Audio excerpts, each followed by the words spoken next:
વિદ્યાર્થી મિત્રો, ફરી પાછા આપણે એક નવા વિડીયોની અંદર મળી રહ્યા છીએ, જેની અંદરમાં મારા બાળકોના ક્વેશ્ચન આવી રહ્યા છે કે સાહેબ તમે બધી વાત કરો છો તે બરાબર, પણ અમારી પાસે સમય જ નથી, તમારે સમય ક્યાંથી કાઢવો? તો કે સાહેબ સમય હોય નહીં, કાઢવો પડે છે. અને જ્યારે આપણે સબ્જેક્ટને લઈએ છીએ ત્યારે એક સિસ્ટમ બનાવી લ્યો.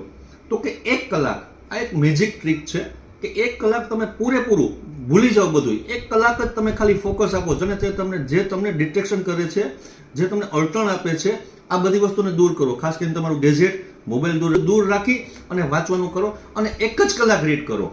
પૂરેપૂરું ફોકસ 1 કલાક આપો. આ તમને 3 કલાક કે 4 કલાકનું રિઝલ્ટ આવશે. કારણ કે ઘણા બાળકોનો પ્રશ્ન હોય કે સર મારે 91% લેવા છે, તો કેટલી કલાક મારે રીડ કરવું? તો કે 4 કલાક, 5 કલાક, 6 કલાક નહીં. તમે 1 કલાક એવી કરો કે જે તમને 3 કલાકનું રિઝલ્ટ આપે. તો આ ટાઈમ મેનેજમેન્ટ છે.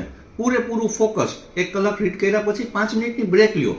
બરાબર છે. અને ખાસ કરીને સાહેબ અહીંયા તમે જેવી 1 કલાક પૂરી કરો ને, તો તમે પોતાની જાતને રિવોર્ડ્સ આપો. પોતાને રિવોર્ડ્સ આપશો ને તો ફાયદો શું થશે ખબર? કે તમને એના માટે તમને મોટિવેશન મળશે. અને રિવોર્ડ્સ કેવા? તો કે હું 15 મિનિટ માટે હું ત્યાં સાયકલિંગ કરીશ, એક્સરસાઇઝ કરીશ, હું ચક્કર મારવા જઈશ.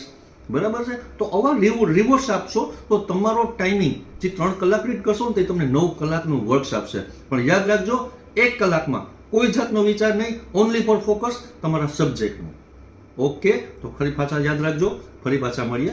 Thank you.